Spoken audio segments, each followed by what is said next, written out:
Okay, let's see. I'm gonna make a new project. Yeah, let's see.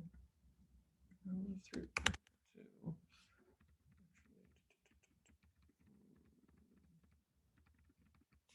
You know what? No, we're gonna start. We're gonna start on Git.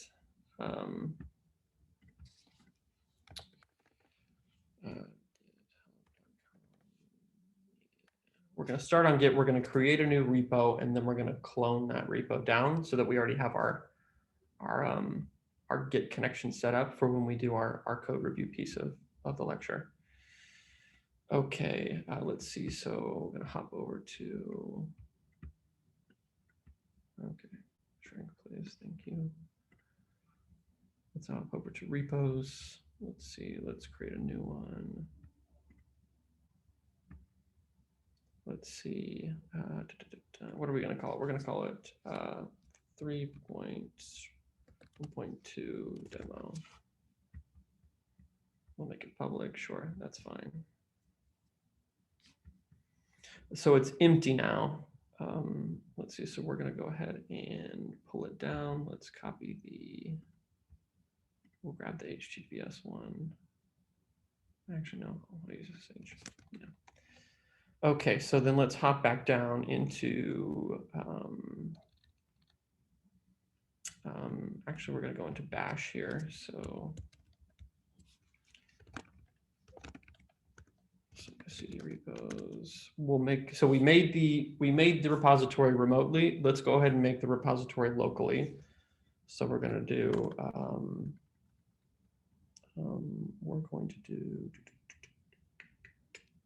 git clone.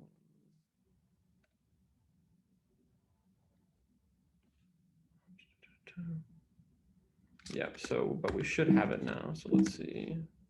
Yep, we do. Okay, so now we can cd into 3.1.2 demo, and we've got an empty repository, but we have the link set up between our local and then our remote repository with GitHub. So let's go ahead and open that in PyCharm. Let's see. Let's see. Repos 3.2 demo. New window. Yep. Okay, so here we are on to the first topic, which is going to be object-oriented programming. So let's create a new Python file. We'll just call it, you know what, who wants to give us an example? Maybe let's start with an example of an application or a use case, you know, that technology could solve. What's an app maybe somebody has on their, you know, is incubating or has on their mind or has seen that they really enjoy using? Somebody give me an application.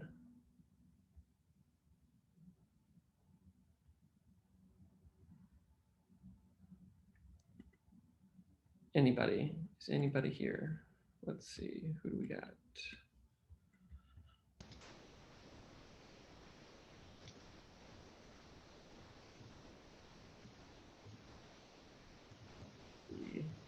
Nico, can you give me an application, a use case, you know, Twitter, Uber,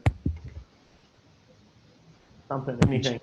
John, how would you like us to respond? I don't know where you guys want us to respond to that question. I thought I made, okay, thank you. Thanks for letting me know, Thomas. I have so much going on my screen. I can't really watch Slack. If it's like a question and you don't feel comfortable raising it, you can put it in there. Taylor, if at that point, you know, if it's something class generalizable, please let me know. Generally though, I mean, just kind of unmute if you're comfortable, if you're able. This doesn't have to be kind of just me talking at y'all for 2 hours. So.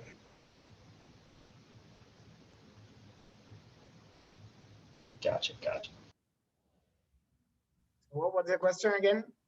Let's go with an app like Reddit. Beautiful. Okay. Thank you. All right then. So let's see. Okay, so we're going to call this reddit.py. Let me shrink that again.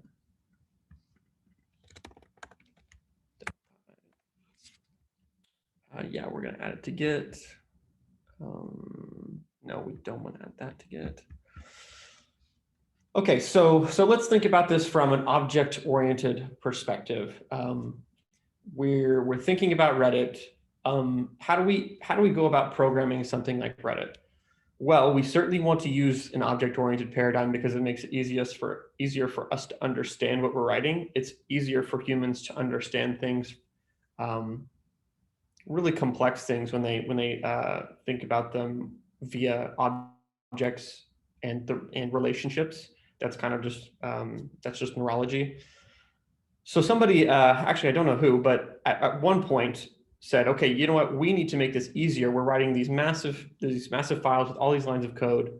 So we need to go from procedural or functional programming, where they were feeding in the stamps on the cards, or even after that, when they were really pretty much just writing very long scripts to tell the computer what to execute. We need to move on from that into something that's a bit easier for us as developers to understand and program around, and that's object-oriented programming. So in Reddit, we can think about what are the objects that are interacting with each other. So we've got posts, right? We've got users, we've got posts, we've got comments, we've got, we can start with those users, comments, posts. Okay, so let's go ahead and just create some classes. So that's how we represent objects. In Python, they're called classes. In some other, in other languages, they can be called different things. Most object-oriented programming languages are going to have something pretty similar to a Python class. So we'll do class user. And you always, well, it's convention to capitalize, whereas we don't capitalize the first letter of function names. We do capitalize the first letter of class names. So we have to think about now, okay, what defines a user? What makes a user unique? And we can think about that in terms of, let's see, username. Let's see what else. Let's see. We could maybe say number of posts.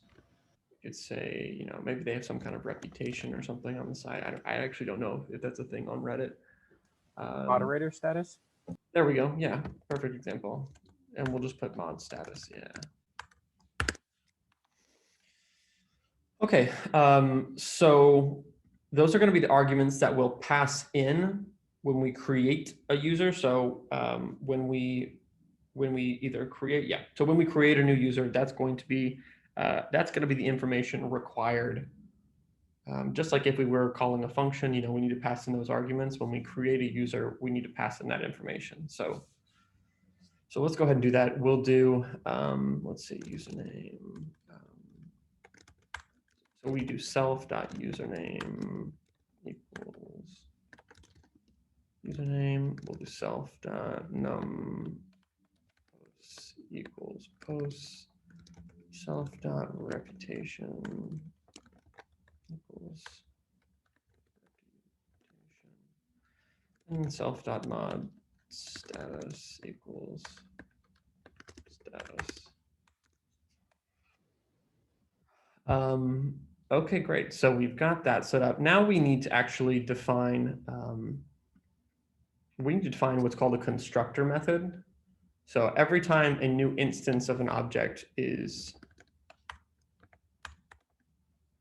created, this constructor method is called. And so we, actually give me just 1 second. Just 1 second here.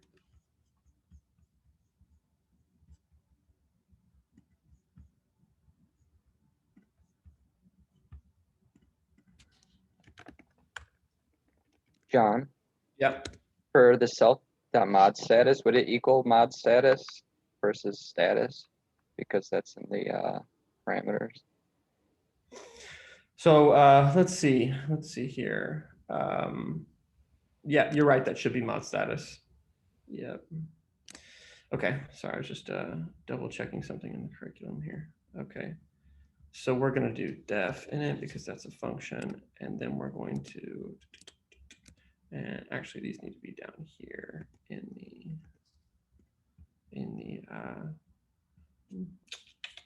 the constructor method. So, okay, so it seems like username is some kind of special name. That's why it's highlighted purple by PyCharm. So we'll change that. We'll just call that ID. Yeah, actually, that sounds like it's a unique one as well. So we'll just call it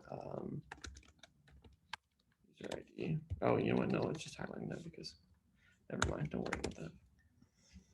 Okay, so let's see. So now we need to. So now we can define some functions, so some actions that a user can take. So let's go ahead and throw in a. What could a user do? A user can post, right? So we can do post topic, I think, or yeah, post topic, sure. Oh yeah, that's why that's purple, because we need to include self as the first argument. Okay, and this is num posts, and then this is mod status. Okay, so this is every time we create a user, that user is going to have the ability to post a topic. Well, potentially, it's at least going to have this method that can be called. You know, we could potentially flag it. You know, some users can, some users can't create topics or post topics. So we could even do self.can post equals can post, and then we'll pop that in here. And we'll do. So what do we want to do when we do post a topic? Let's go ahead and comment that out, and we'll come back to it. So post topic here. In order to implement that, we're going to need to move on to our second class. So topic. So let's do another def init.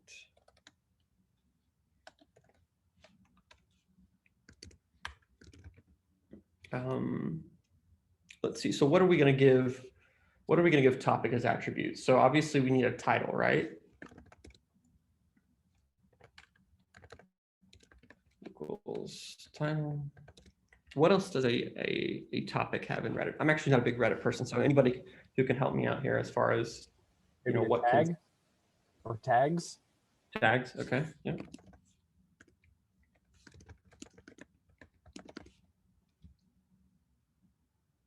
Okay, that's probably enough just for us to go ahead and. Let's say basically just a paragraph too to explain what it is.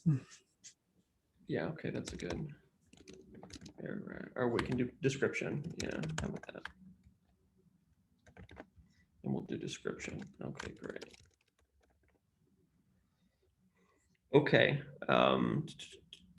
Why is this misbehaving? Oh yeah, equals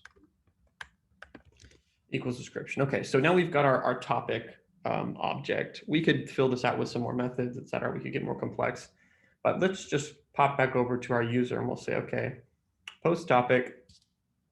So in that case, we need to supply a title, some tags, and a description, right? So then we're going to from here be able to say, okay, topic equals topic. And then we're going to construct it with our title, our tags, our description. And then we can return the topic. So essentially what we've done here is we've enabled ourselves or another developer to come in and use what we've created to pretty much say, you know, Sarah equals user. We give her the user ID of, you know, 99.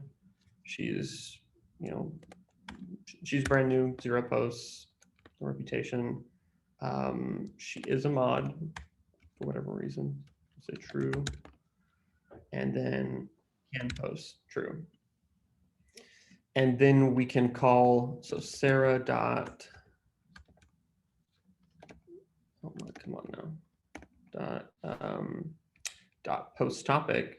We can have Sarah go in and post a topic around, we'll say title is, let's see, smoothies. And, you know, with the tags, food, healthy. And then a description, smoothies are the best, love smoothies, can't get No, smoothies.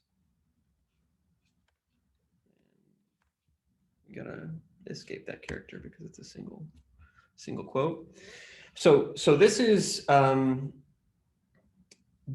end goal. This is the point of object-oriented programming. When we do this work to define all this stuff, the classes, what they can do, you know, what constitutes them, so that we can really easily go through and use those to execute what we want our program to do without having to write, you know, all kinds of stuff. Say we wanted to do this for 100 users or 1,000 users or 1,000,000 users. We don't want to go through and write, you know, user one, create variables for each one of them. We don't want to have to re-implement the this method in every module or every script that uses, you know, class user. So these make them these consumable objects for us from a programming perspective. So that's an example of object-oriented programming. Are there any questions on that? Does that make sense to everyone? I see Sean's got a question. So we did, you know, Sarah.post topic. Where does that information go now? Where is that stored? Sure. So the short answer is memory. So yeah. So if, like, how is it retrievable? Sure. Okay, I gotcha. So actually, good point. So this would be smoothie topic equals. So since we've got the return topic here, we could reference it by smoothie topic now. So at any point in the future you wanted to reference the smoothie topic, that's how you do it. Good question. And I saw Nico, I think you had one too, right? Yeah, can you elaborate a little bit more on what self dot achieves? Seems a little bit repetitive.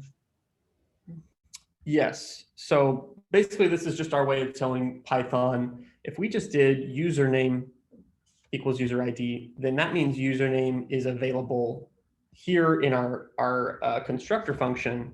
Logically, we can use it for operations, etc. But we can't go in and say, you know, because we've used self, we can now do, so Sarah username equals Sarah dot username. So we can access it. It makes it an attribute of the object, as opposed to just a variable that's declared, you know, within that function. Does that make sense? Yep. Okay, cool. Anybody else? I also have a question. Yes. Okay. Hi. Sorry. So we put self as like the first argument and like the def init and the post topic and the init in the class topic, and then but then when you did like Sarah.post topic, you didn't put anything for self. So like, is the self like not? Is it like ignored or what's going on there?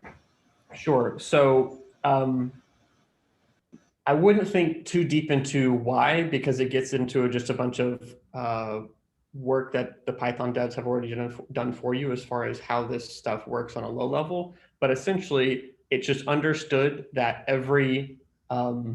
pretty much every class method expects the object itself to be passed in as the first argument. So this can be used. So actually, as for example, if we wanted to access self dot mod status, even though mod status isn't passed in here, so you know, mod status equals, even though we haven't passed in mod status in the arguments, we can access it and use it here. So it's just kind of a thing that the Python devs decided we should all do because it's really useful, and they kind of designed it that way. Can I add like a trick that I use to kind of help me conceptualize it, or at least understand it intuitively? And let me know if this is like the wrong direction, John. But you see how you say Sarah.post topic and then you open up for all these arguments? I think of the self argument as like the variable name Sarah. So yes, you're not passing it in the parentheses, but like that is still information that that method needs in order to run. It needs that variable name somewhere in, when you run that method. So it's not in the exact location you would think an argument would be, but it is still there. And if you think about it, like all of the time you see self in in the code above, it's referring to like that version of the class, aka that object. So I don't know if that helps at all, but that's kind of the way I think about it. Yeah, it's there's a word for it in object-oriented programming. It's not self-awareness. It's called reflection or something like that. It's a programming thing. But yes, well put, Taylor. Well put. Okay, all right. So any more questions on object-oriented programming before we move on to Nico? Yeah, so now that you said it, like you do Sarah.post topic, which is a different function. Could you input as self or something other than user, like topic, post topic? I'm not sure I understand your question. If you put in the self, so actually, can you rephrase that for me? yeah, I'm trying to. So you have Sarah.post topic. So does it? Oh, can self only be a username, or it can be any other class? Or is it gonna be user only? Can self only be, so self is going to be the actual user instance. So in this case, Sarah is going to be passed in here. So when we call Sarah.post topic, we're actually passing in Sarah here. Yeah, yeah. On the second, on the class topic, then self is gonna be topic. Exactly. Yeah. So if we do, Oh, I get it. to have, let's see, close topic, right? We'll just do def close. Then we'll do, yeah, self dot is closed equals true. And here we'll do self dot is closed equals false. And then we put in here. So it automatically starts out when you create a new topic, it's not closed. But now if we do, but now we can call smoothie topic dot close, and it's going to say, okay, self is closed equals true. So it's going to take the smoothie topic from self and it's going to change it to is closed. Make sense? Okay, good stuff. All right then, folks. All right, with that, let's move on to, we're going to talk about two different formatting softwares. Pretty straightforward. They're called Black and Flake 8. So Black is pretty much purely for formatting. Flake 8 is a bit more comprehensive. It's going to check your code for a few more things than just formatting. So most, wherever you end up working, you're probably going to have to, it's probably going to be automated for you, but you are going to have to probably run these things on your code before anyone's going to allow you to merge it into another branch, or kind of, a main branch or a production branch, what have you, because people want to make sure that all the repositories stay nice and clean and readable and are not kind of spaghetti code messes. So with that, let's go in here and see if I just remember how to do it off the top of my head. I think to do. So let's see. So CD 3.2 demo. Yeah. So I'm gonna just just so everybody knows what I'm doing here. I'm just creating a virtual environment really quickly so that I can install stuff without installing it on my machine.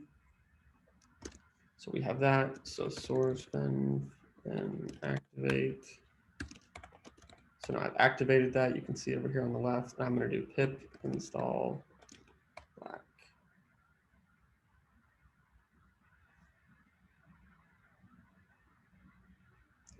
Pip install Flake 8.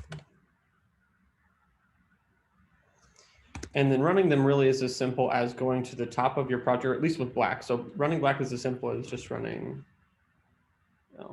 Let's see. So let's go up. And we can do black 3.1.2. Actually, no, we just want to black our one file. So let's go see 3.1.2. Reddit.py. Okay, so I reformatted it. Let's see if it actually did anything meaningful. It didn't. Let's throw in some poor formatting in here and see what it does. Let's throw some like random spaces in here. Let's throw some random spaces in here. Random spaces. Can we do that? Yeah. Okay. So we've got some issues here for formatting, right? If I'm black again, it should load file system changes. Okay. So did everybody see that? Of course, none of us are going to be doing that. None of us are going to be leaving random spaces anywhere or anything like that. But you will notice down here on the bottom, it wrapped this so that it's of an appropriate line length.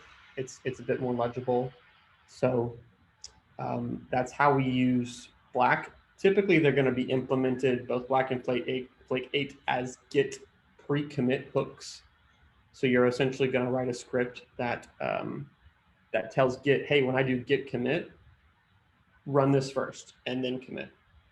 We're not going to get into that today because I don't want to get into the weeds with y'all on that. But let's see, and I think Flake 8 Reddit.py. Is it going to do this? Actually, I forget actually how do we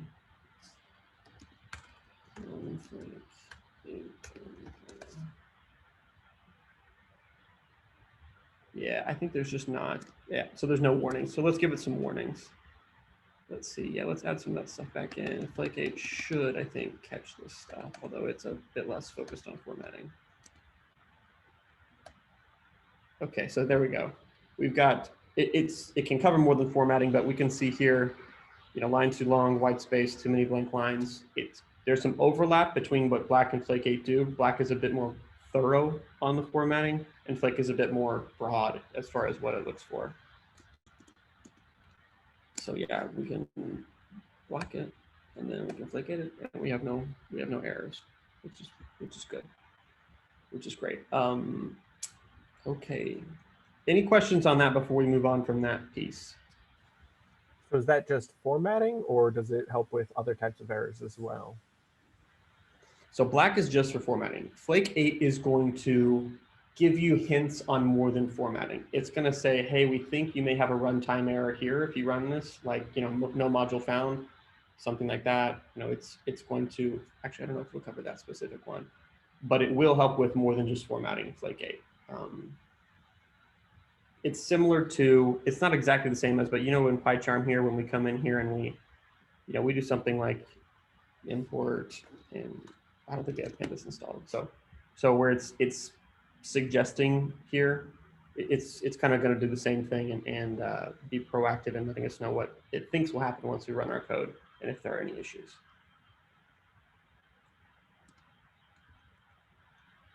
Yeah, Nico? Why'd you create the virtual environment? Couldn't you do this with your own container? The container is already on. I have not connected this to a Docker container because it's just kind of a quick demo, and hopefully I don't think anybody's going to be replicating this. There's no real need in a bit faster. So yeah. Do you always use Black and Flake 8 in the terminal to check your work? My preferred method is to put them into a Git pre-commit hook so that they always run, whenever I do Git commit, it's going to automatically run those two. So it's automatically going to run Black and format, and it's going to tell me either, hey, are you sure you want to commit? You've got some Flake 8 errors, or it's just going to advise me, hey, you've committed, but here are the Flake 8 errors. Okay, and that's the part you said getting in the week. We do that later in the week. We can maybe do that if we have time. I'll say that if we have time, we can get into that. Okay. You know what? I think we should probably take a quick break here. We're past the half-minute mark. Why don't we take a 10-minute break? Come back at 15 after. Okay. All right.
All right, folks, are we back?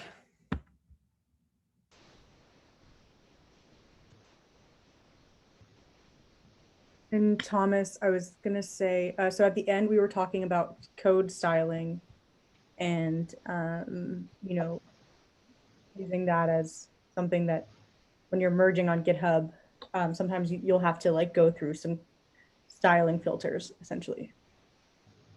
What were the two terms you used though?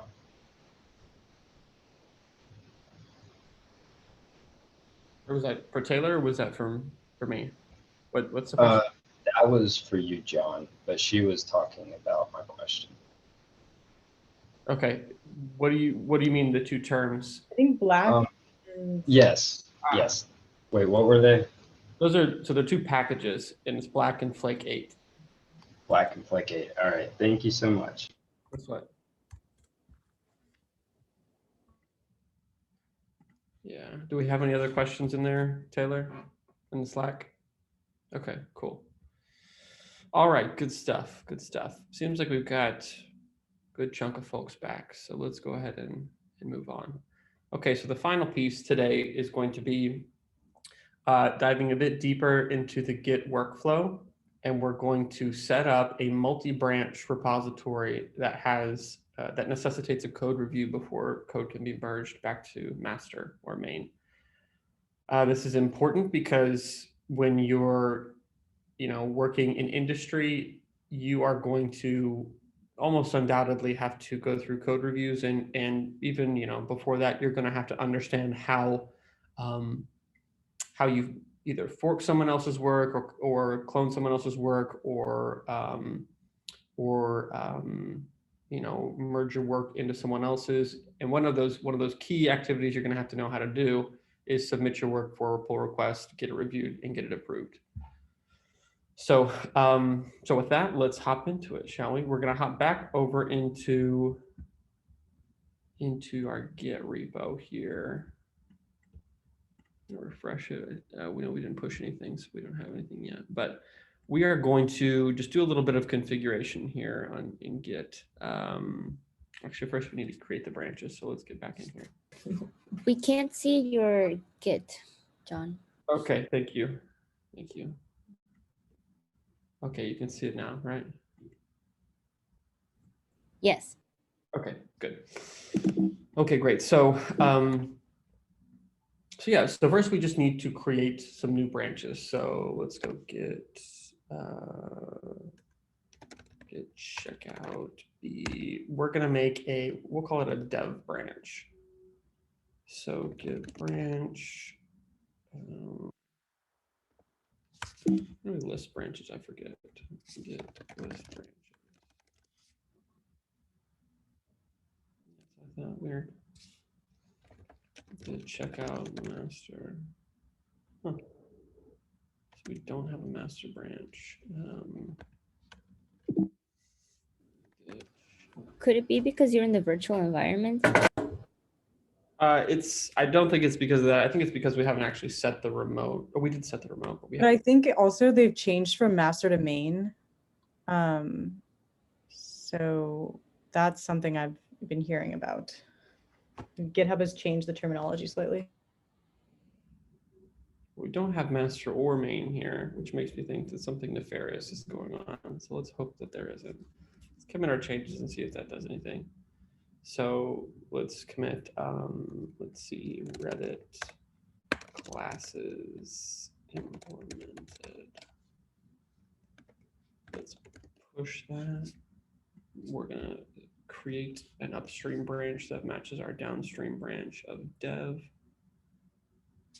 Let's try Git branch one more time, see if our main or our masters there just got dev. Quite odd, quite strange. Oh well, that's fine. We'll just make one. Check out B. We'll do main, sure. Okay, so Git branch. Okay. So because we created main while we were on dev, main will have the same state of changes as dev as far as our commits. So we're going to have to make some incremental changes before we do our pull request, but that's fine. So let's go ahead and do, let's push Let's push both our main and our dev branches. I'm gonna say, yeah, we need to make an upstream branch that matches that. Okay, so let's do git push one more time. Okay, git checkout dev, git push. Everything is up to date. Okay, let's just verify that over in the browser. Fresh. So we've got our Redder top pie, we've got our 2 branches. Let's check on main. Okay.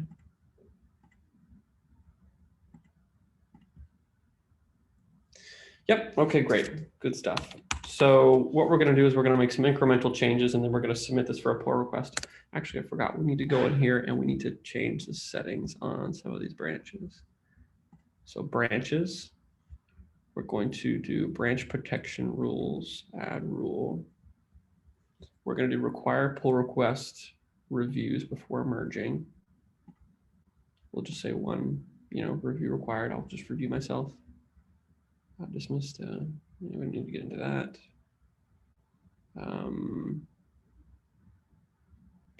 There's actually a way to implement black and flake 8 here, I think, or through the GUI in that way. Let's see. Okay, yeah.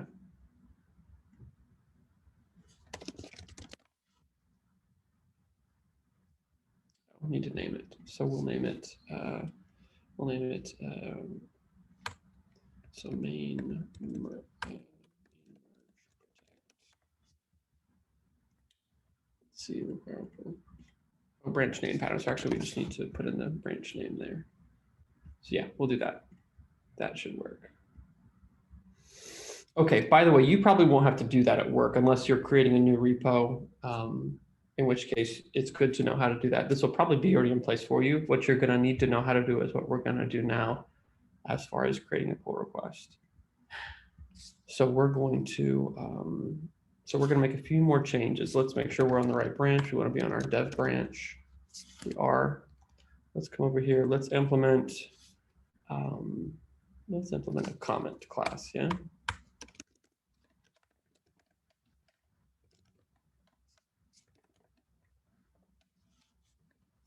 Let's see, text. Let's see.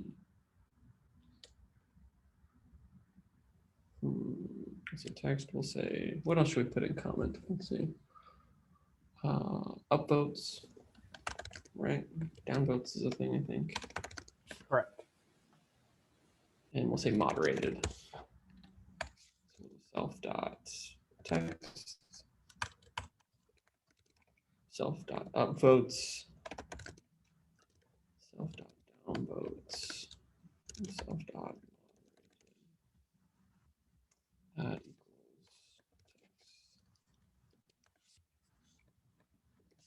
upvotes equals downvotes equals moderated. Okay, so we've made some changes here. So back to our Git setup, we're going to do git commit and add comment. Okay, so we're going to push it to our remote dev branch. So now we can head over to the GUI, head over to our code. Let's see. We can head over to pull requests, actually new pull request. So we want to merge dev onto main.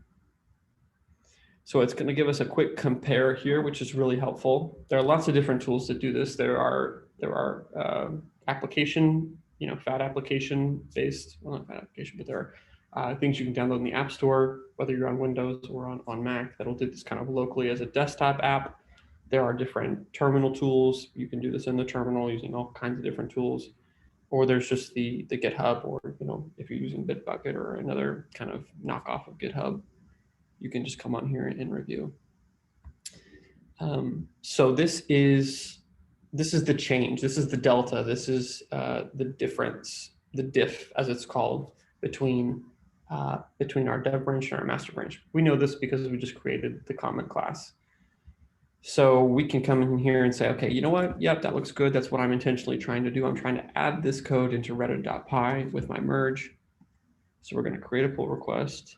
We're going to say adding comment class so that we can implement changes described in this Jira issue.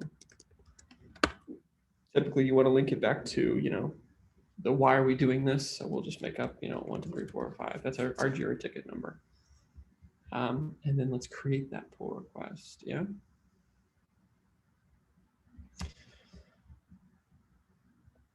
So we've got our pull request open.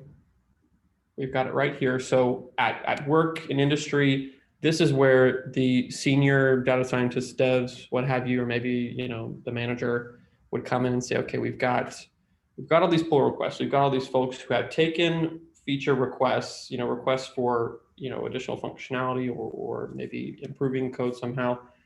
They've responded with this code on these branches and these pull requests that are if the manager or the senior scientist or whoever says, yeah, I think this is good. I think this code is good. I don't think it's going to have a problem with what we're doing in the future.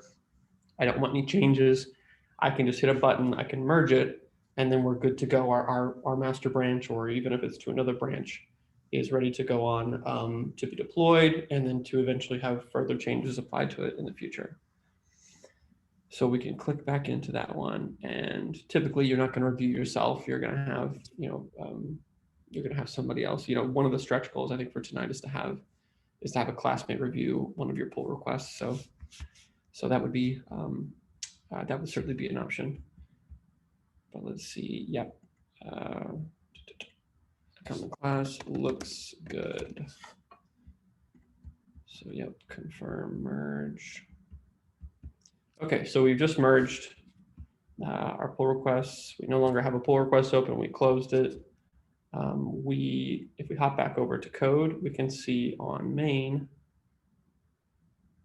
that our latest commit message, add common class. So that commit was applied. We can see that here. We can actually click in and we can see, okay, on main, we have comment inserted now.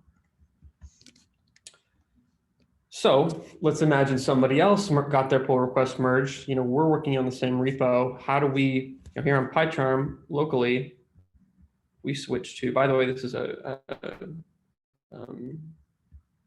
another way to switch branches. I try to stick to the terminal typically, but you can use this as well. If we switch to main, so check out, you see locally, we don't have those changes. So we have to pull those changes. So we've already switched over. So now we can do git pull. And now we've got the latest changes, and we can create new branches off of this to work on, new feature branches as they're called. So dev would be an example of a feature branch, something we're developing a feature on with the intention of merging later. So that is how you open and close a pull request. Are there any questions on that? Does that make sense to everyone?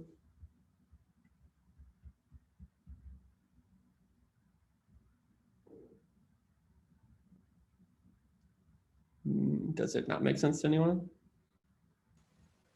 I think it's something that I'll have to rewatch, but I think it's good enough for now. Okay. Well, we've got 30 more minutes, so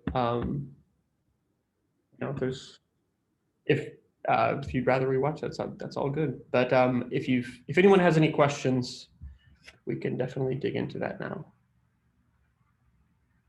Seems like no. Okay. So sorry. So right now this wouldn't have any functionality, right? We're just like setting it up.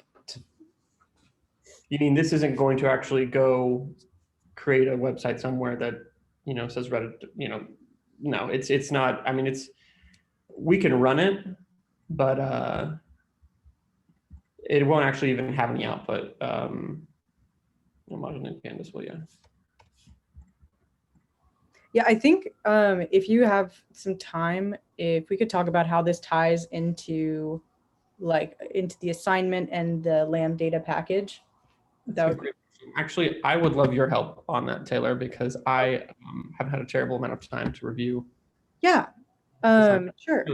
I'll let you finish answering this question or do you want me to go ahead? Yeah, well, let's make sure. So Dylan, does that answer your question that there's no output here, but the script is running? Yeah, I think so. So that's like, this would be kind of the back end of like when Sarah posts something, like this is what's going on behind the scenes. This is a very, very rough approximation of a very small piece of the backend Reddit API, essentially. Okay, got it. Thank you. Sure. Hand it over to you, Taylor. Sure. Sorry. There's music. Okay. Do you mind if I share my screen and I'll just pull up sort of what they're working with? Okay. Let me open up Zoom. All right, I'm gonna share. Okay, so I'm gonna stop your sharing.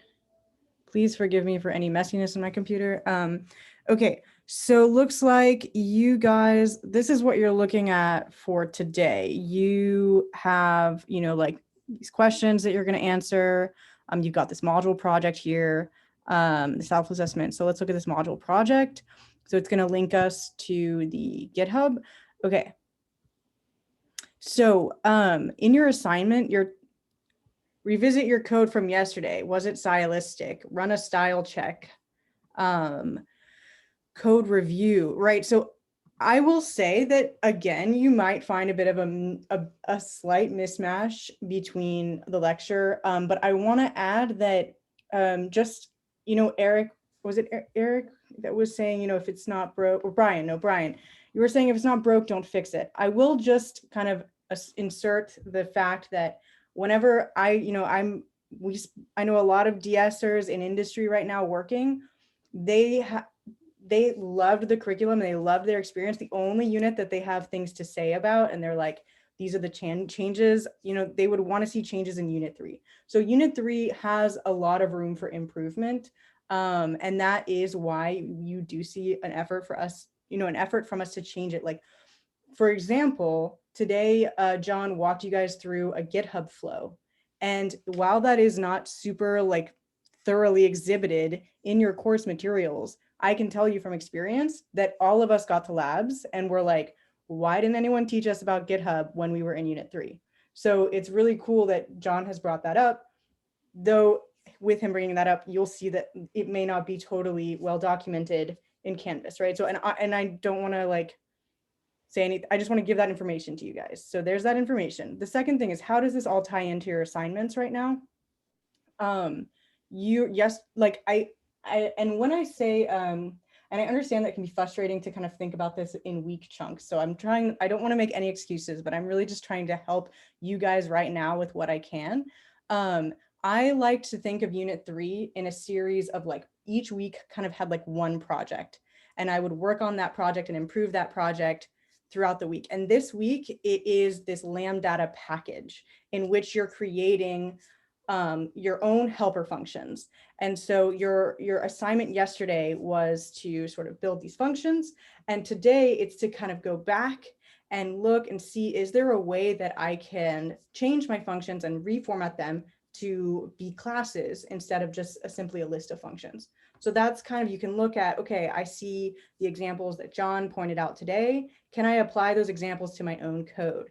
And then it's also to, think about code reviewing as a process, whether it's, reviewing each other's code or setting up a systematic, form of code review through GitHub. So those are kind of if that helps tie this all in. And the other thing is, you have the entire week to kind of build this package and make it your own, and either make it a bunch of classes or a bunch of functions or whatever you think will make it the most useful learning experience for you and the most useful tool for you to continue using. That's sort of your objective this whole week. I don't know if that helps. Just let me know. Thanks. Thank you for elucidating that. Thanks for building the connection there. We certainly don't want there to be a disconnect between what y'all are seeing in Canvas, what you kind of the structure you've had before.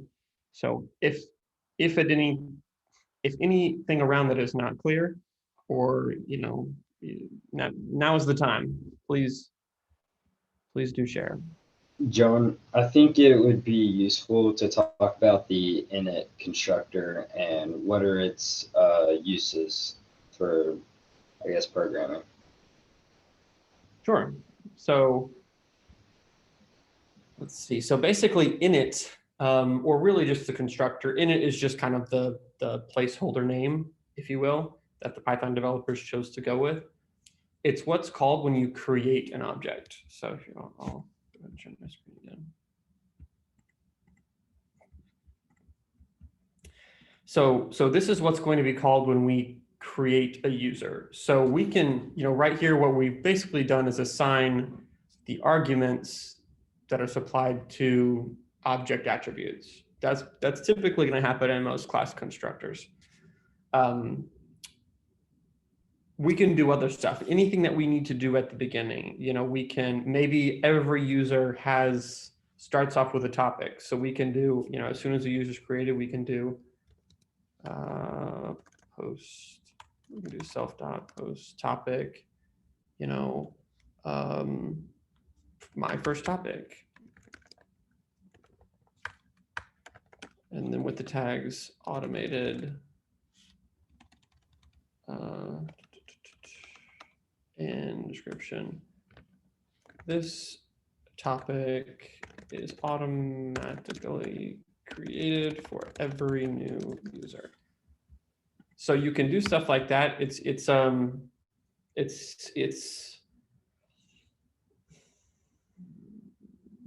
think of it as, you're here, you're creating this object, you're bringing it into existence. What do we need to do to bring it into existence and for it to be ready to kind of hit the ground running and to be consumed, to be useful to the programmer? Does that make sense? Yes. So self.post topic, are you grabbing from post topic below? Yes. So when you're creating, let's say you're instantiating an object for the user class, are you passing in all the arguments for the init plus title, tags, description, or like when you're like, what is the usability? Like when you're like I said, instantiating an object, like what do you want to pass in? If you want to have all the uses of the init and also the post topic function. Of all the uses of the init and also the post topic function. I don't think I understand your question. Is it? They have different fields, like the init function has user ID, numpost, reputation, mod status, can post. Sure. Post topic has title, tags, description, and they're not the same. And so when I'm passing in a user and I need to pass in values, I don't want to call those fields. I think fields are used for functions. But those values that represent the fields in the init function and also the post topic function, would I need to go through and pass in both all the fields from the init plus the post topic, or are we okay? I see what you're saying. Okay, so no, when we create a new user here, here's all that's needed. So we need to pass in what's required in the instructor. So these are required arguments. You can create a user and never call post topic if you don't want to. It can just sit there. You never have to use it. As we have it right now, it's going to be called with these static arguments whenever you create one, but there's no need or obligation to call or use this. What's the best way of being able to have the capabilities of both the functions under the user class? For like when we're creating a user, what's the best way to have all the methods under that class? All the methods under that class. Under the functions. Like I want to be able to use the post topic function and also the init. And one thing I might add is like, I don't know if this is answering your question, but I know if you ask like scikit-learn, they will tell you the most usable classes and objects have a ton of defaults. They just riddle their classes with defaults so that like whenever I build a decision tree, if you guys remember from last unit, I can do that without adding, like I can essentially instantiate the class with barely adding any information. I can say like decision tree equals decision tree empty parentheses, and it spins it up with all of those defaults that are, you know, put in place.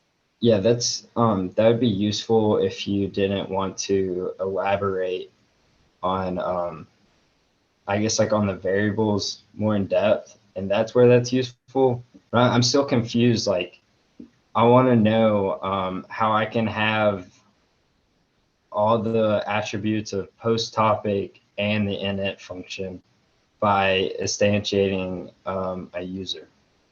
Instantiate. Okay. I so could add something.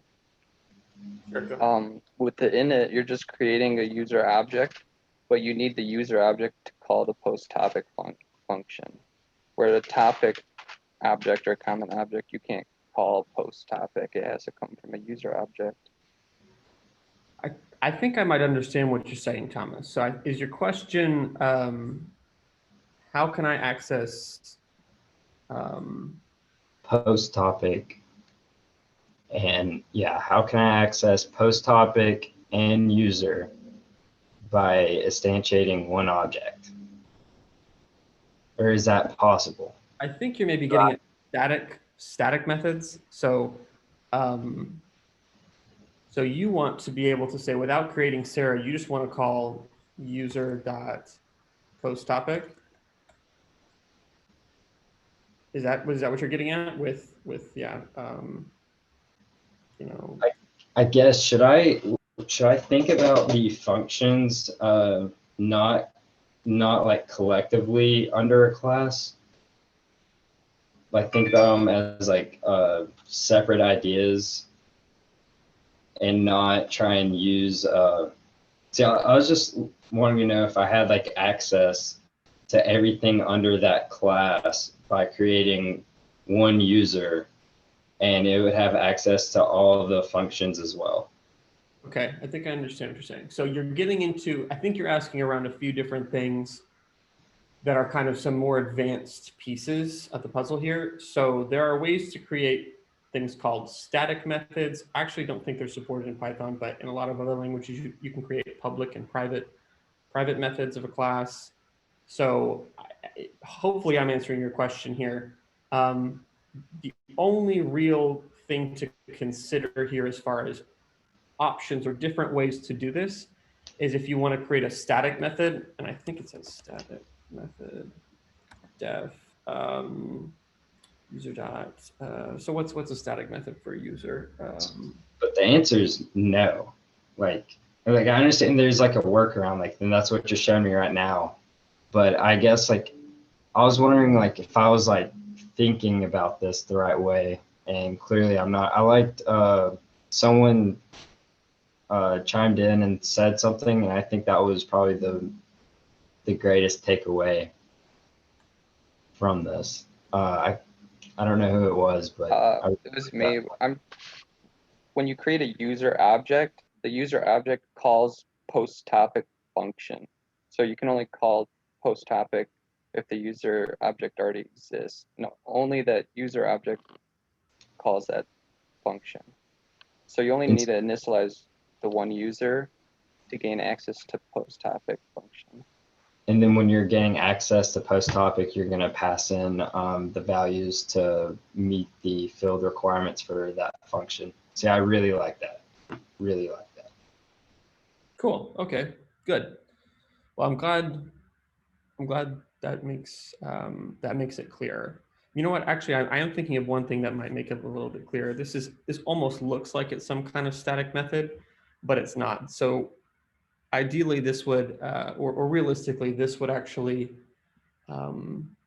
there would be something in here like author. And we wouldn't even need to pass that in because it would just be, we do author equals self dot user ID or self dot username. And then we'd pass in author, although we'd have to come down here and put it author, and then it'd be self dot author equals So yeah, you only need to instantiate one object to be able to call this, but this is Sarah's post topic method.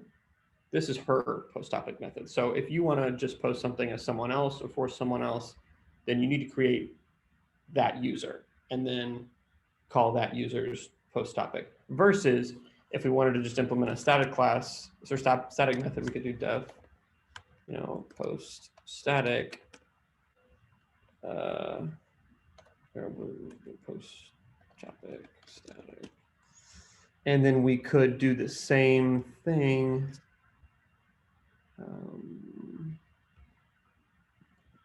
Although we wouldn't need the, or we could just, or rather we would invert control of the author. So there you could come down and without really considering a specific user, you could do user dot post topic static, and you could pass in,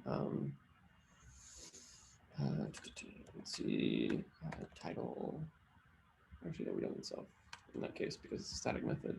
So we pass in, we could say,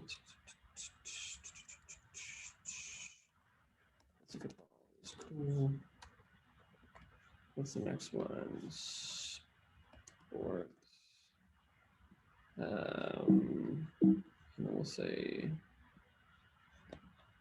Tom Brady's.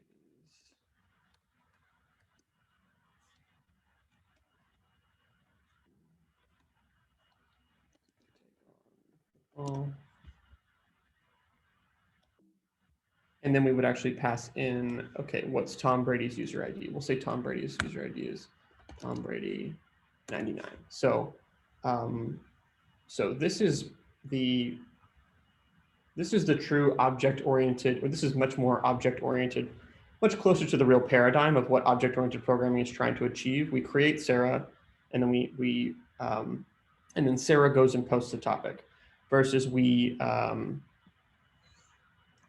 just kind of access these static methods and then kind of inject the object logic through arguments. I don't know, is that helpful at all? That's a really good explanation.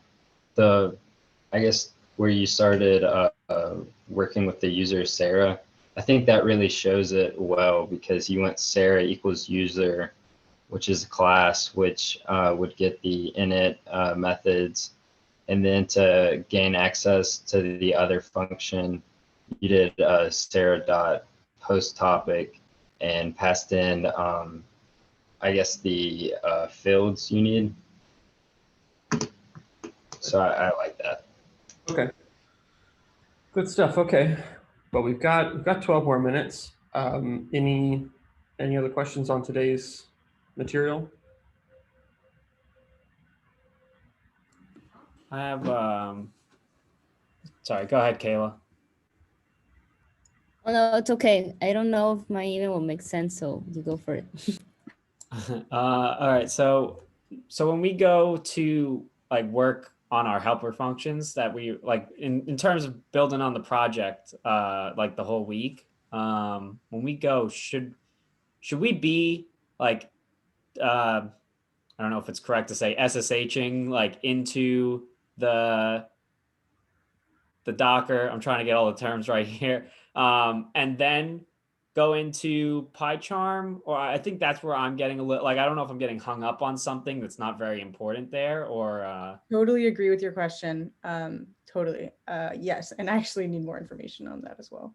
Yeah. Cause right now I don't know if like, I think I could boot up PyCharm and my helper functions or what I did yesterday would run if I didn't SSH. I think, but I'm not sure. I'm just not sure on that. Like, sure. Okay.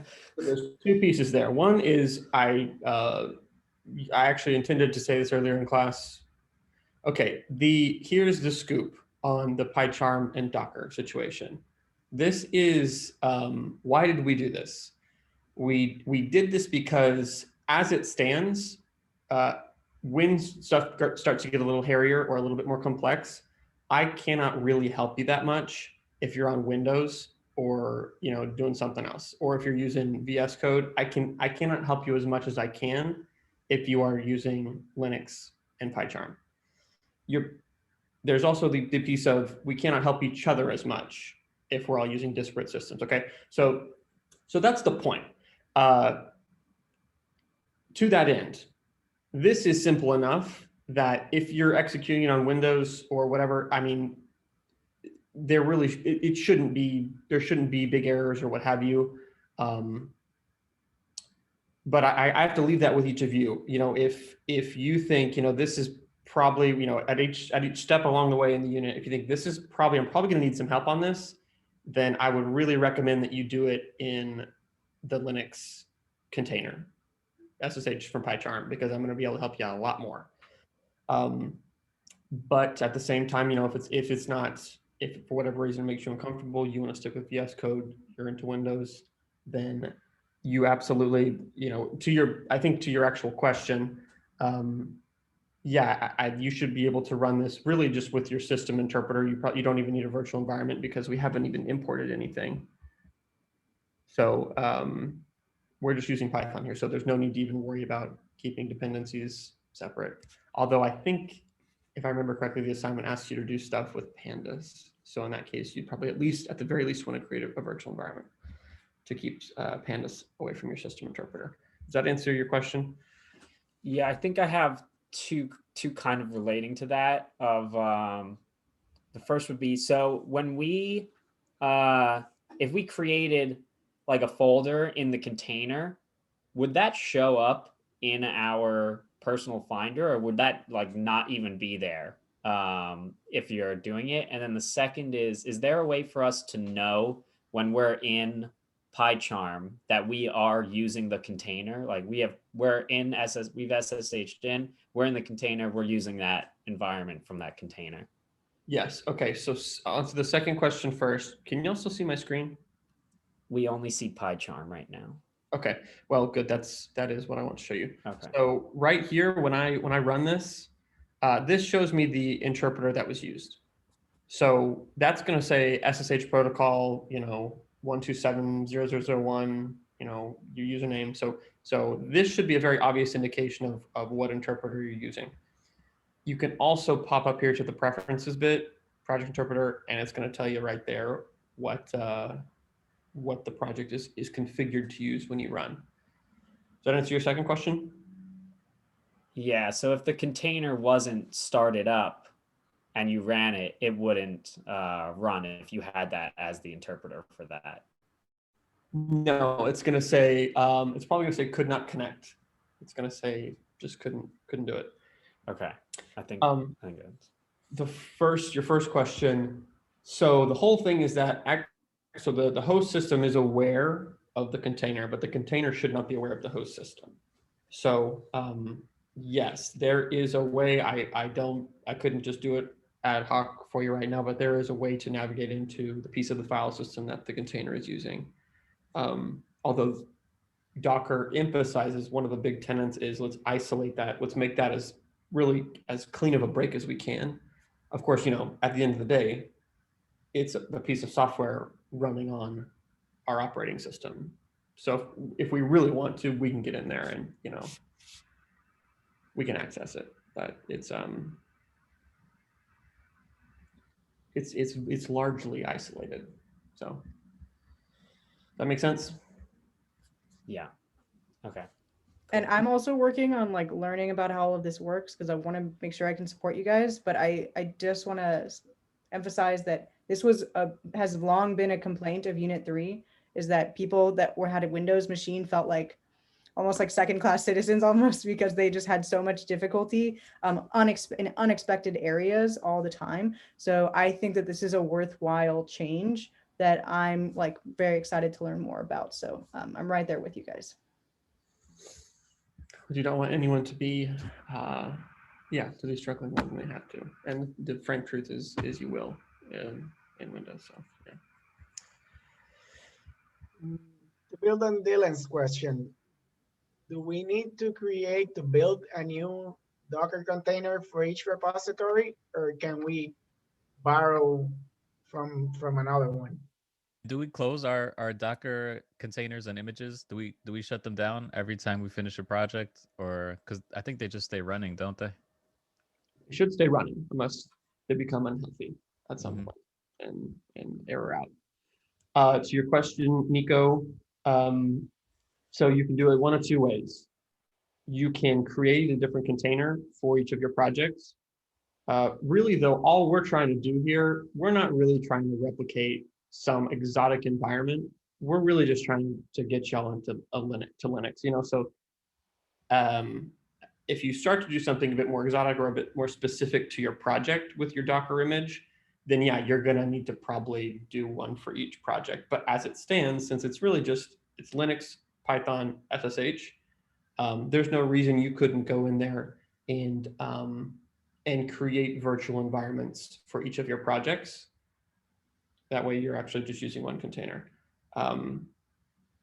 Really, whatever sounds simpler to you, maybe just try both and whatever ends up happening faster. Or again, if you want to keep it, keep it local as far as just using a virtual environment as opposed to the Docker container, then that's up to you. Does that answer your question, Nico? Yes, my only question would be how to do it, because when I've tried to do it, I've had problems with that temporary folder that it names 926 or sometimes 87, 3, whatever. So how do we fix that so that it always looks at the folder it's supposed to? So the short answer there is so that's an issue between PyCharm and Windows. So you're just not gonna get around that unless you get off of Windows, or who knows? I mean, you could. That's just gonna happen. I know it's irritating. Like it's not ideal.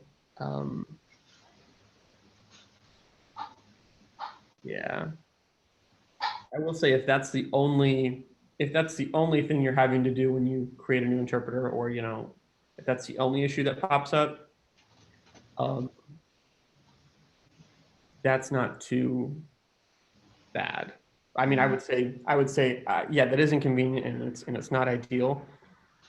But I would say compared to all the additional functionality and time savings that you get as far as using PyCharm and the Docker container, I personally would think that would be a pretty good trade-off, even though it's not, ideally JetBrains will fix it in the next patch or what have you, or who knows, maybe Microsoft will end up rolling out a fix for Windows that then fixes, the situation with PyCharm. So yeah, I can, as far as virtual environment, so I'm planning on sticking around for another 30 minutes here as we do kind of a little office hours. So Nico, I know you asked about how do we get multiple virtual environments up within the container, or was that something you were interested in seeing, doing, understanding? Throwing it out that we can. If you're gonna do it, I'll watch it, but I don't know if anybody else has. I think in general there's like a lack of like from like the usability is if we're going to use these Docker containers as a form of environment management, like this is something we should know how to do. Every time we spin up a project, we're gonna set this whole thing up, string all like I think just general more information on the usability of like how, like what is the flow, what's the process would be great. I agree with that. If I can build on that a little too, yeah, just like trying to relate in my head, I keep trying to relate it back to like our experience with the pipenv shell and things like that. That like pops into my head of like, should I have that green string of numbers and characters every time before I go to PyCharm and I start running? That's like things that I'm thinking about. Sure. Okay. Yeah. The string of green in the terminal, as I remember from yesterday, that is. Sure. Okay, well, I can answer that for you. So the string of green in the terminal means that you have SSH, you've created an SSH tunnel between your terminal instance and the container. So you only need that if you're going in there and you're kind of doing manual bash stuff and doing your thing. As long as the container is up and healthy and alive and listening on port 2222, as you've specified in PyCharm, it shouldn't matter if you have the terminal open or not. So I can answer that for you. As far as broad usability or I guess the flow, I wish I had a diagram or something to show y'all that would help, but I can, let's see. Let's see. I can try to relate it to the whole pippin or virtual environment thing. I've got an idea. Okay. All right, then sure. So let's do this. Let's pop into we're going to SSH into our container. Oh gosh, I've been messing with my container to try and get rid of the sudo issue for y'all. So it's, oh well, that should just take a minute. SSH in there. We will create a couple of different virtual environments within the container to show you kind of the difference of what a container is versus a virtual environment, and then we'll try and connect PyCharm to one of those virtual environments within the container. Does that sound like it would confuse you more or give you good context? Is this something that like, is this, I just would want to see like, yeah, like if we start a new project tomorrow, what are the steps we would take to run this project through this Docker? Sure. Well, I mean, ideally, it should already be done. Like it should be good as long as you don't kill your Docker container. Okay. You really shouldn't have to do anything if you've connected PyCharm. If you hit play and it runs, you know, the thing Nico mentioned as far as that kind of little bug that might come up, but there is no ongoing maintenance here. There's no incremental investment. Okay. It's yeah. Okay. So that's the question. Okay. You guys are like, are we going to have to deal with this for the rest of our lives? No, I mean, it's a bit hairy to kind of like learn up front or kind of get set up, but it's just a kind of invest once and then reduce headache going forward. That's it. So if that answers that question. Okay, cool. All right. Well, that was much more. John, I have something to add on to that. So sure. When I was creating, what would you want to call it? When we were working our settings and we were using, I guess, the Docker container for our environment, maybe. What would you call that in the settings when we were of PyCharm? It would be, yeah, the project interpreter. So when I was applying it to my new project, I was giving a checkbox that I noticed didn't come up on, and it mentioned something about sudo, and it was either going to give me access to sudo or not give me access. Do I want access to sudo or not? Okay, so everybody knows the box he's talking about. Let's see if I can pull it up. I don't know, for some reason I don't think it actually shows up on mine because I did need to update PyCharm. I ended up clicking no. I'll see if I can find it real quick just so everybody knows what we're talking about. But no is actually the right configuration. Python SSH. But it's not going to let me connect because I've been messing with it trying to cure the sudo issue so that y'all can use this as opposed to having to go in and use pip3. Okay, so basically it's a box that says, should PyCharm use sudo when it runs commands? Let's talk about what sudo is. So sudo is a really cool piece of Linux, or actually just Unix-based systems, which is Linux and OS X. It's a list. It's the sudo list. And so even if you're not an administrator can put you on the sudo list, which lets you run commands, do things as if you were an administrator on the system. Difference being, one, it asks you, hey, are you sure you want to do this? And two, it records what you did so that an administrator can go back and see like, okay, what are they doing with, you know, whatever. Which actually is great. It ends up giving you much more flexibility than, you know, another situation where it's like, oh, you can't do this, you can't do that. So point being, we do want to have that. We do have that on the container, but PyCharm is asking, basically, is it going to take admin rights for me to do, transfer the project files over to the container and or install the dependencies over there, because those are the two things it has to do before it can run your code on the container. It has to ship your code files over, and then it has to replicate your dependencies over there. So basically all it's asking is when I do pip install pandas, when PyCharm does that for us, runs, SSHs over to the container, runs pip install pandas for us. Should I do sudo pip install pandas or should I do pip install pandas? That's all it's asking. We don't want it to do sudo at the moment because it's going to ask PyCharm, are you sure you want to do this? And PyCharm's not configured to have like a conversation with it. It's just like, hey, I'm going to run the command. If you don't do it, you don't do it. You know what I'm saying? It's not an interactive experience there. That's what I've been working on, or was working on yesterday, to try and get it to where we have just passwordless sudo, and it just automatically does it, and we can use that. We can use that piece of that screen. But for now, just don't use it because we don't actually need, PyCharm doesn't need admin rights to install stuff.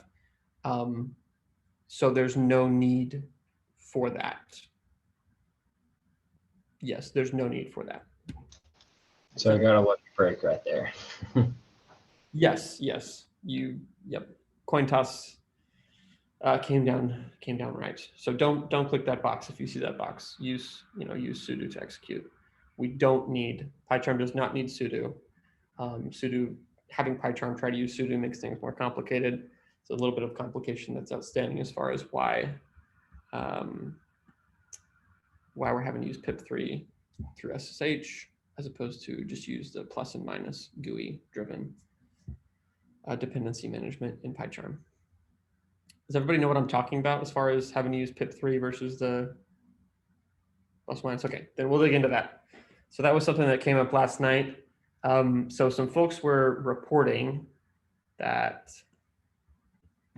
when you come in here to pip3, let's just imagine that we're connected to our SSH interpreter right now, and you come in here and you try to install stuff. Basically, it's going to fail. It's going to fail, and it's going to say the error message is going to be the output that the terminal would give that says, "Are you sure you want to do this?" So it's the sudo output, and PyCharm just interprets it as an error, brings it back. We can't use this interface to add or remove dependencies. So as a current minimal workaround, we are SSHing with the SSH command. Oh, come on, where is it? Where it gives you the green, the green text over here.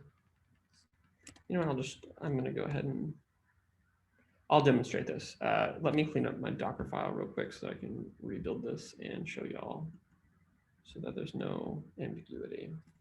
Can I just jump in? I know that Thomas, Nico, and John, you guys were having trouble getting the email back for the JetBrains, correct? Oh, I actually got it. You just have to look in your notifications under Zoho Mail, and it was there. So that was helpful. Thank you. Okay, so now let's do Docker. Is that it? No. Is that purge command?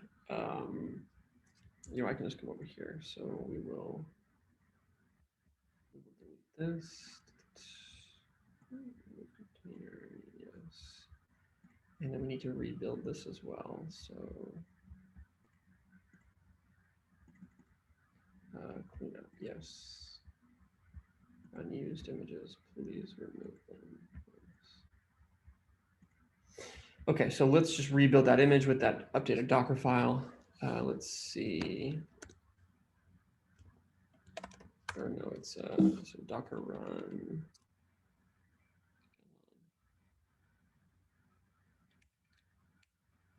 Or Docker build, yep. So we'll rebuild it really quickly. And then we will run it.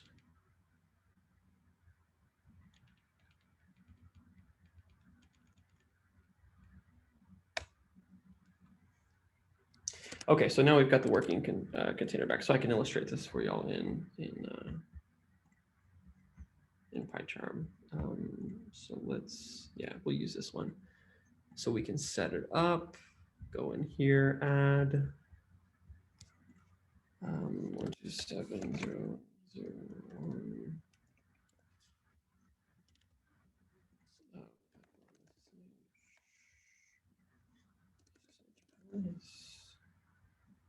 User local in Python 3. Okay. So essentially, it's not letting us. It is not letting us install dependencies through this screen. I don't know why. It's not letting us do it right now. It should at least let us try and then fail. Okay, here we go. Yeah, so let's try and install pandas. Install package. So this is going to fail, I'm fairly certain, because oh, it actually works just fine. Maybe that's a Windows thing. Well, anyway, some folks were having trouble, installing and uninstalling packages via this interface. And so the workaround that I gave them until we kind of figure out why it's going on for them is to come over here, SSH into the container that's running.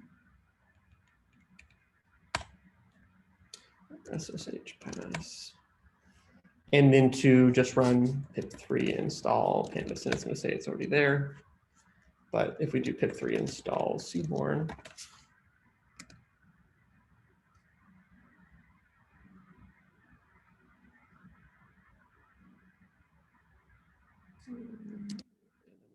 here, and we should see Seaborn show up here. Maybe if we reopen it. Okay, so now you can see we've got Seaborn.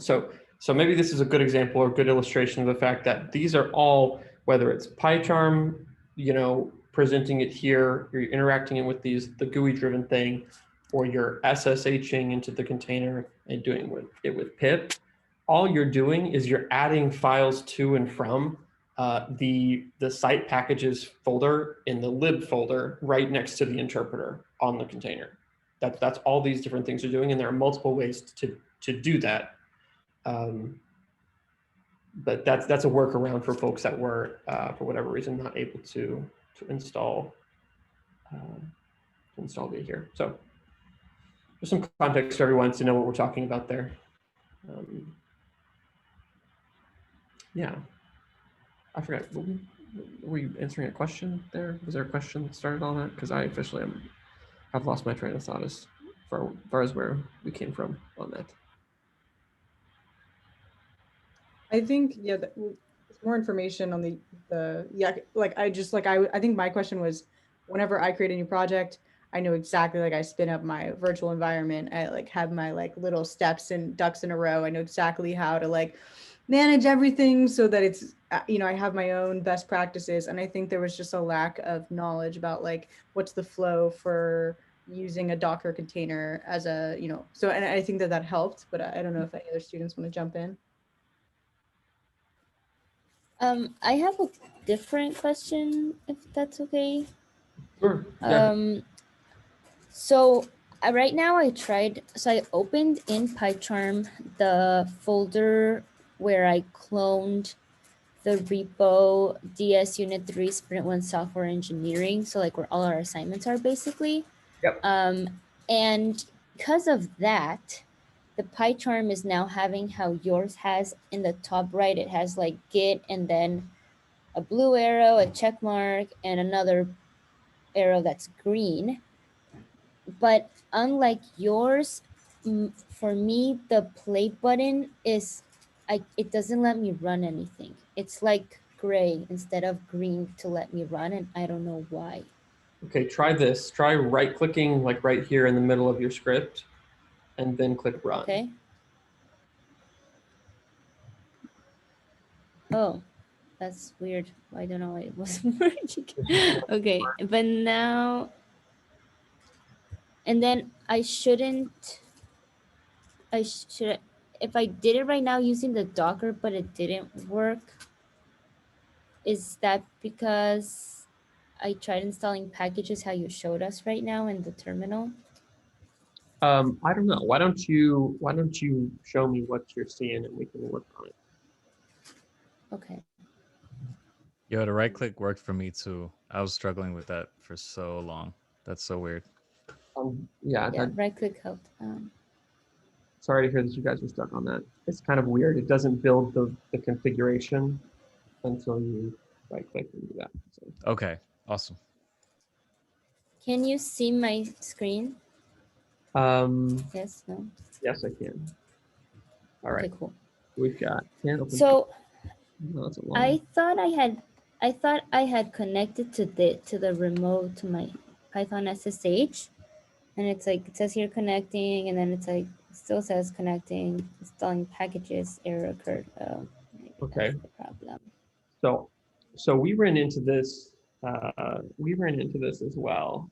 Can't open file. I can't remember which other member of the cohort ran into this. Can't open file, user scale. Yeah, shouldn't be looking at that. So this is, if I were you, I would delete it. Just delete the preference. Yep. The interpreter. Yes, because it's okay. I was actually gonna ask if I should do that since in my I can't show you my terminal. Let me show all of my. Because I literally just did that right now in the terminal. Like I just did this. I installed pandas. So maybe that's why, like maybe I have to like remake it so it's updated. Is that maybe why? That shouldn't break it. Oh. Okay, let me just try it again. So I'll make another one.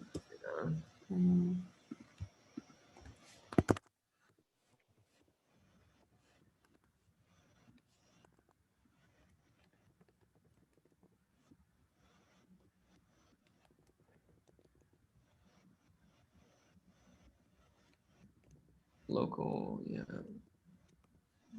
Like that, right? Mm-hmm.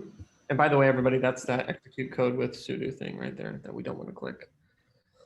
Okay, that looks like it's good. Got your pandas and numpy installed. Okay, so I'm gonna put okay, and now I'm hoping this is a good sign. I'm gonna run this again. Beautiful. Nice. Okay, thank you. Okay. Yep. Okay. Thank you. No sweat. So I guess maybe I did kind of break it without meaning to, by doing the installation on the terminal at the same time. I don't know. Honestly, there's two pieces here. One is the Docker piece. There's something wrong with Docker, but there is a significant amount of kind of mapping. There's this SFTP process, secure file transfer process, where we send those files over, we send the dependencies over so that it can execute on the remote machine. If those mappings get messed up, like they kind of can if maybe we're trying to set up for the first time or we set up a couple before and they get kind of mixed up, when in doubt, just delete all your interpreter configurations and create a new one. And then it'll most likely resolve, unless you're on Windows, in which case it may not, in which case you should probably start with restarting PyCharm. That doesn't work. Uninstall, reinstall PyCharm. If that doesn't work, uninstall, reinstall, restart your machine. And if that doesn't work, then I don't know. So if I'm having a hard time installing the package in the GUI, is that kind of understandable? Should I just try and focus on doing it in the terminal or in the command prompt? Yeah, I personally wouldn't invest time in, well, unless I had free time, I would not invest time in that if you're able to pip3, SSH and pip3 around it. Okay. Yeah. Awesome. Just want to make sure, I don't have to come back in like a week from now and be like, what the hell happened and, whatever. So I'm fine with that. Thank you. Sure. Okay, folks. Any other questions? Anything else going on? So that whole right click thing, as embarrassing as it is, probably set me back a little bit. Is there going to be any time later to talk to you guys if I have any unexpected problems, since I'm just moving forward now? Sure. So you can always throw stuff in the Slack channel. depending on at what time it is, whether it may be Taylor, it may be me, maybe Isaac. But again, the beauty of us all using the same system, I'm almost certainly going to know what's going on. If you throw it in the Slack channel, I can just kind of guide you through there. If we need to, we can get on a, get on a Zoom or do something like that. Okay, thank you. Sure. I have a concept question. So since the homework is to make our helper functions, like from yesterday, turn into OOP, like make it OOP like, I don't know if that's correct terminology. So how would we do classes and with like when we had just maybe written like a function to count null values, like how would classes come into play there? Good question. That they brought up last time when I did this was, so ideally, I know it's just, there's not enough time, but one way that they point out is like if I'm doing a project like for labs, the way I would build my classes is I would sort of like build a bunch of functions because that's the first thing that comes to my mind.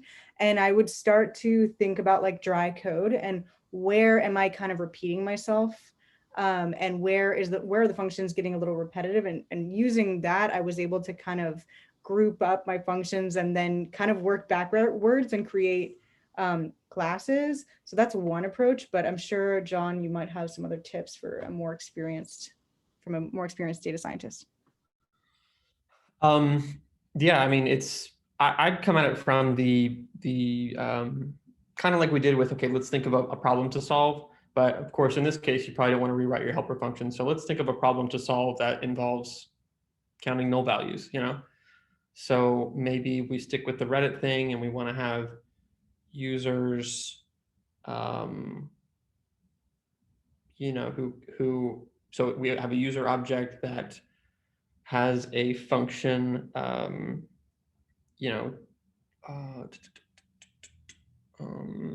check, return number of tweets that don't have, or number of Reddits that don't have content, that have null content or have null, whatever. You see what I'm saying? So you're gonna have to kind of find an object that has a use for that function and then kind of stick them in there. I think I just said the same thing that Taylor did, but yeah.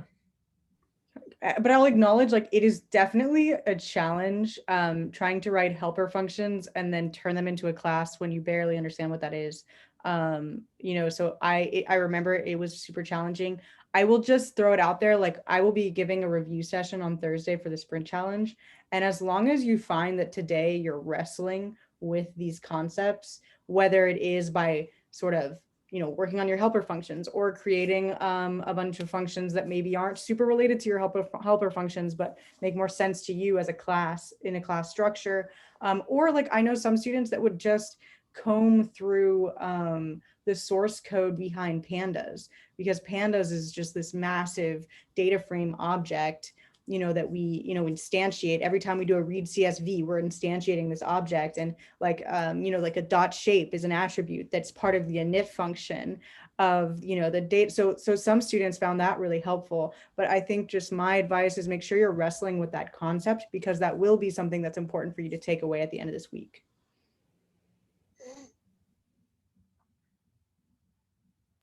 Cool, thank you. Okay. All right. Any other questions? Is everybody feeling good? Is everybody on board? Are we? All right. I see some thumbs up. Okay. I hope the video is going to be posted for the recording, because I feel good, but I definitely need to watch again. Okay. I am sure Taylor has. Well, the second this closes, it will start to, like, obviously there's a loading process, but sure. I will be on my computer until it's posted. And I'm much more, like, I got on, like, I was delayed yesterday because I didn't have access to the YouTube. So now I have access and we should be fine. Thank you. All right. I have another quick question. Sorry. For when you made a branch to your Git repo, I got kind of lost but I don't know if it's just because I accidentally ended up kind of almost destroying my repo, and so I kind of got distracted in that because I almost made a big mistake with like the pull push, and I was almost gonna have a horrible conflict. So I got kind of distracted. But I wanted to just like, if you could just one more time, please, like say what you would actually do in the terminal to make a branch, that would be helpful. Sure thing. So it's gonna be git, let's add this. Let's see, 3.1.2 demo. You know what? I'll just do it. We'll just do it again. So we'll do git branch. That shows us what branches we have. And assuming we only have main, like you probably do, if it's a new repo, then we're gonna do git branch, git checkout B, creates a new branch and checks it out for us. New branch. So we'll do dev2. So now if we do git branch, we have main, dev2, and dev. Okay, because I have dev here in my terminal. Dev shows up as a branch, but then when I go to look at my repo in like on a browser, it doesn't show that there's more branches. Like when I click on like how you can do like the drop down menu on main, there's no other branch but main. So I don't know what I did wrong there. So you didn't do anything wrong. There's just another step you have to take. So in Git, we've got the local and we've got the remote. The remote is what's hosted on the GitHub server. It's what everybody else is going to be interacting with. The local is what you've got here on your machine. And just because you create a branch on your local doesn't mean you're creating the branch on your remote. So there are a million different ways to, you can just directly create a branch with the same name on your remote. You can sync them. The way that I do this is, I just make a commit and then push. Actually, I don't think I even need to get. Let's see if it makes me make a change. Just commit. Okay, so yeah, and then I git push, and it's going to give you this really helpful error here that just gives you the command. So this will create the upstream or the remote branch that is dev2, and then it'll sync it, or it'll link the two, so that in the future when you do git push, it's going to go ahead and say, okay, yeah, that's the remote branch. Let me push those changes to that remote branch. So now I just have to do git push, but it's going to say everything is up to date because it's got that upstream dev2. And you'll see now if I go over here and refresh, I'll have dev2 here. Make sense? Okay. Yes. So I'm trying it right now. Oh.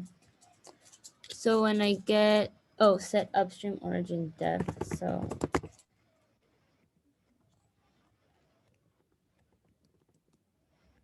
Can you show me your terminal one more time, please? What was the thing you put after you got that error? So you. I just copy this in. Oh, okay. That's the best error. The best error is the error that tells you literally what code you need to run to fix it. Very good error. Love that error. Oh, nice. Okay, it did that. And then also for some reason, it kept making some file called like .idea. And like, I don't know why it keeps forming. Do you know what that is? Yeah, so all the configuration that we're doing for our project in PyCharm, it's persisted in these .IDEA files. Those, and then there are also some .pyc files. So you don't want to check those because those are just kind of specific to how you've got your local PyCharm set up.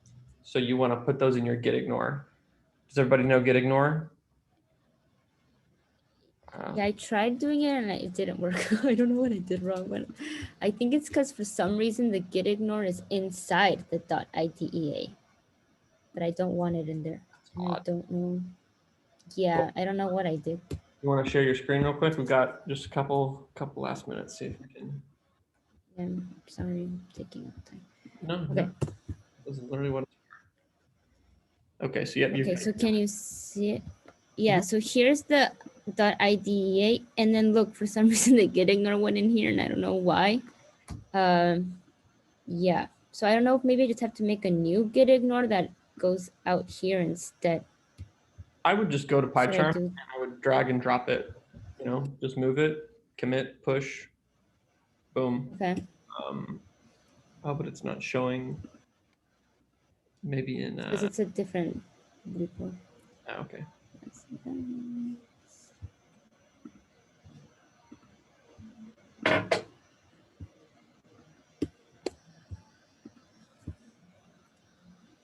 Okay, so it's opening. Okay. And now this is like a folder now. This is so weird. I don't know what's going on. Yeah, that is odd. Hey, it's true. I would probably Yeah. do your remote repo. Let's see. You know what? It seems like it's in the right place. So maybe just I would git commit and then see if it says, okay, there are changes. These are all, this is the new idea that I just made for the dev, I think. Oh, because I'm in dev. Oh, wait, so let me change branch. How do I switch branches again? Do I just go like this? Git checkout. Oh, sorry. Git checkout. Okay, so the following checker for this one. Please move or remove them. Okay, so yeah, you're in a little bit of Git quicksand that we probably don't have time at the current moment to. It's okay. I would say that you should delete. Do this. Do ls-a.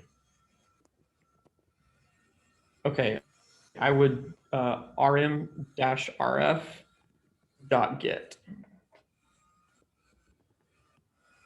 So that's going. So you just deleted your local repo here. So I would at this point do git init space dot. So that's going to create a new local one. And then I don't know why it says. Oh yeah. So now git add dot. And now git remote add. I write that remote. And then you need to get your remote URI. So if you go to the GUI, yes, yep. And Do I get there, like this? Yes, and if you're using SSH, copy that one. If you're using HTTPS, use the other one. Okay. Yep. Okay, now, wait, git remote add origin, and then paste that. Oh. So that's going to name, origin is going to be the name of our remote. Okay, now you should be able to try git commit -am. And then just say resetting local.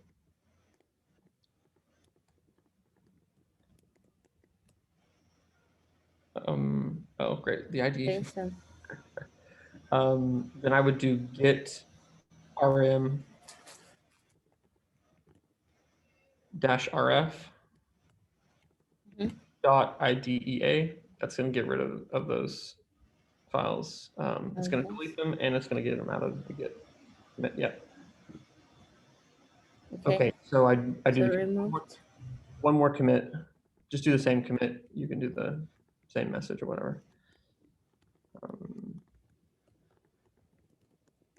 don't know how to spell.